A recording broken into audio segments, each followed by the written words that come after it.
এর সিজন চলে যাচ্ছে আর আমের হালুয়া খাবো না, সেটা তো হতেই পারে না। আসসালামু আলাইকুম, আশা করছি সবাই ভালো আছেন। আমি তো আলহামদুলিল্লাহ ভালো আছি। তো আজকে বিকেলবেলা মেয়েটা কান্না করলো কি খাবো, প্রতিদিন বিকেলে কিছু না কিছু তো বানাতেই হয়। তো ভাবলাম যে এরকম একটা রেসিপি বানাই, যেটা হচ্ছে আমি ভিডিওতে দিতেও পারবো, সাথে হচ্ছে আমাদেরও খাওয়া হয়ে যাবে। তো সেজন্য বসিয়ে দিলাম আর ভাবলাম যে আমের সিজনটা তো চলে গেল, তো কি আর করা যায়, আম দিয়ে কিছু একটা বানিয়ে ফেলি। জানি না কেউ কখনো এভাবে খেয়েছেন কিনা। তো ভিডিওটি যদি ভালো লেগে থাকে অবশ্যই পাশে একবার ট্রাই করে দেখবেন এবং শেয়ার করার অনুরোধ রইল সবার কাছে। তো এখানে হচ্ছে আমি 1 কাপ পানি আগে একটু বসিয়ে দিয়েছি গরম হওয়ার জন্য। তো পানিটা যখন গরম হয়ে গেছে তখন হচ্ছে আমি এখানে একটু লাচ্চা সেমাইটা দিয়েছি। বাসায় চাইলে হচ্ছে আপনারা সুজি দিয়ে করতে পারেন, আমার বাসায় সুজি ছিল না, সেজন্য হচ্ছে আমি লাচ্চা সেমাই দিয়ে করেছি। আর আমার মনে হয় সুজি থেকে লাচ্চা সেমাইটা দিলে বেশি ভালো হয় আর কি। দুইভাবেই করা যায়, যার যেটা ভালো লাগে আর কি। 1 কাপ পানিতে আমি হচ্ছে 1 কাপ লাচ্চা সেমাই দিয়েছি। আর পানিটা অবশ্যই কিছুক্ষণ বলক ওঠানোর পরেই হচ্ছে লাচ্চা সেমাইটা দিতে হবে। আর সাথে সাথে দিয়ে দিলে হচ্ছে সেমাইটা একদমই গলে যাবে, তখন একটু ভালো লাগবে না। হয়তো অনেকের কাছে রেসিপিটা নতুন হতে পারে, বাট বাসায় একটু ট্রাই করে দেখবেন। আগে আমার আম্মুকে দেখতাম এভাবে বানিয়ে আমাদেরকে দিত, খাওয়াও হয়ে যেত। আর অন্যরকম একটা স্বাদ সবসময় চেষ্টা করি আর কি নতুন নতুন কিছু করার জন্য। হয়তো আমি ওইভাবে রেসিপি তৈরি করতে পারি না, কিন্তু যখনই যেটা করি সেটা হচ্ছে আমি আম্মুর থেকে শেখা আর কি। আপনারাও চাইলে এভাবে ট্রাই করতে পারেন। তো এখানে আমি যেহেতু সব কিছু 1 কাপ করে নিতেছি, আমাদের অল্প অল্প করে, আপনারা চাইলে হচ্ছে বেশি করে নেবেন ফ্যামিলিতে যদি মানুষ বেশি থাকে আর কি। কিন্তু 1 কাপ দিয়ে অনেকগুলো বানানো যায়।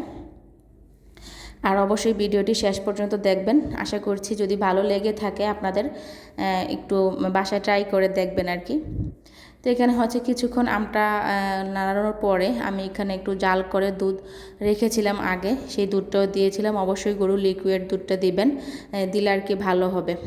যেহেতু পরে হচ্ছে আমরা কনডেন্স মিল্ক বা গরুর দুধ অ্যাড করব, সেজন্য এখানে গরুর যে দুধটা থাকবে ওইটা দিবেন। আর দুধটা অবশ্যই কিছুক্ষণ অনেকক্ষণ আর কি নাড়ানো থাকতে হবে। কাঁচা দুধটা অবশ্যই ইউজ করা যাবে না, দুধটাও যদি অনেকক্ষণ একটু ঘন হয় তাহলে সুন্দর একটা ফ্লেভার আসে। তো দিয়ে হচ্ছে আমি অনেকক্ষণ নেড়েছিলাম। তারপর হচ্ছে 2টা আম ছিল, একদম পাকা পাকা আম, ওই আমগুলোকে হচ্ছে আমি একটু ব্লেন্ড করে নিয়েছিলাম যেন কোনো আঁশ না থাকে। ব্লেন্ড করার পরে হচ্ছে আমি একটু ছাঁকনি দিয়ে ভালোভাবে আঁশগুলো ছাড়িয়ে নিয়ে তারপর দিয়ে দিয়েছি। তারপর কিছুক্ষণ নাড়তে হবে। অনেকক্ষণ নাড়ানোর পরে যখন দেখবেন যে মোটামুটি হচ্ছে দুধ তারপর আম সেমাইটা একসাথে মিশে গেছে, তারপর হচ্ছে চিনি দিবেন। আমার বাসায় কনডেন্স মিল্ক ছিল না, সেজন্য আমি চিনি দিয়েছি। আর কনডেন্স মিল্কটা দিলে একটু ভালো হয়, আঠালো ভাবটা দ্রুত চলে আসে আর খেতেও একটু অন্যরকম একটা ফ্লেভার আসে। আর ওইটা দিলেই বেশি ভালো হবে, কিন্তু আমাদের বাসায় যেহেতু ছিল না সেজন্য হচ্ছে আমি চিনিটা ইউজ করেছি। আর একটা কথা হচ্ছে যে এখানে দুধ তারপর অন্যান্য সব কিছু মিশ্রণটা একটু সময় মতো ভেবেচিন্তে দিতে হবে আর কি, ঠিক টাইম অনুযায়ী আর কি, সঠিক সময়টাতে দিতে হবে। তো কিছুক্ষণ হচ্ছে আমি অনবরত নাড়তে থাকলাম। তো দেখেন আমার কিন্তু প্রায় তলাটাতে লেগে আসছিল কড়াইয়ের। তারপরেই হচ্ছে আমি একটু ঘি ইউজ করেছি, আর ঘিটা ইউজ করার পরে কিন্তু কড়াই থেকে একটু ছেড়ে ছেড়ে আসবে। আর যেহেতু হচ্ছে লেগে যাবে তখন কিন্তু অবশ্যই অনবরত লাড়তে থাকতে হবে, নয়তো পোড়া একটা গন্ধ চলে আসবে। আর আমার অনেকটাই লেগে গিয়েছিল, তার কারণ হচ্ছে আমার মেয়েটা আমার পাশেই থাকে সব সময়, সেটা তো জানেন।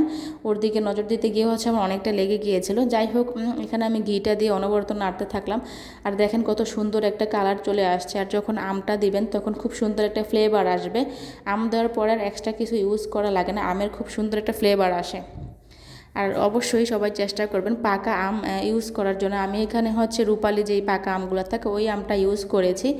তো এখানে হচ্ছে ঘি দেওয়ার পরে আমি এখন দিয়ে দিব একটু গুঁড়ো দুধ। গুঁড়ো দুধটা দেওয়ার পরে অনেকটাই শুকনো শুকনো একটা ভাব চলে আসবে। এটাকে চাইলে অনেকে লাড্ডু বানাতে পারেন, যেহেতু এখানে সব কিছুই প্রায় লাড্ডুর মতো প্রসেসিং হয়েছে আর কি। অনেকে লাড্ডুও বানাতে পারেন, কিন্তু আমি এখানে হালুয়া বানাবো, কেননা হচ্ছে আমার মেয়েটা লাড্ডুর থেকে হালুয়াটা বেশি পছন্দ করবে, সেজন্য। এখন যেহেতু যখন নামাবো তখন চাইলে হচ্ছে আপনারা এখানে এটা দিয়ে লাড্ডু বানাতে পারেন, কিন্তু যখন লাড্ডুটা বানাবেন তখন হচ্ছে দুধের পরিমাণটা একটু কম দিবেন, যেন শুকনো শুকনো ভাবটা থাকে। আর দুধের পরিমাণটা যদি সেম দেন, মানে 1 কাপ সেমাই তারপর 1 কাপ দুধ দেন, তাহলে হচ্ছে কিন্তু অবশ্যই সেটা দিয়ে হালুয়া বানাতে পারবেন। তো এখানে এই তো হয়ে গেছে। হওয়ার পরে হচ্ছে আমি এখানে একটা প্লেটে আগে একটু ঘি করে নিয়েছিলাম, ব্রাশ করে নিয়েছি। এখন হচ্ছে ওইটার উপরেই হচ্ছে নামিয়ে দিয়েছি। কিছুক্ষণ শুকনো হওয়ার পরে তারপর সবাই সবার মতো করে আর কি, আপনাদের পছন্দ মতো করে একটু সাইজ করে কেটে নেবেন। আর অবশ্যই ফ্রিজে রেখে খাবেন, যত বেশি ফ্রিজে রাখতে পারবেন ততই একটু স্বাদটা ভালো আসবে। আর অবশ্যই ফ্রিজ থেকে নামানোর পরে কেমন দেখা যাচ্ছে সেটা তো আপনাদেরকে দেখাবো। তো সবার আগে একটা কথাই বলছি, ভিডিওটি ভালো লেগে থাকলে অবশ্যই একটু শেয়ার করে দিবেন, আর অবশ্যই বাসায় ট্রাই করার অনুরোধ রইল। আজকে হচ্ছে এই পর্যন্তই, সবাই ভালো থাকবেন। আল্লাহ হাফেজ।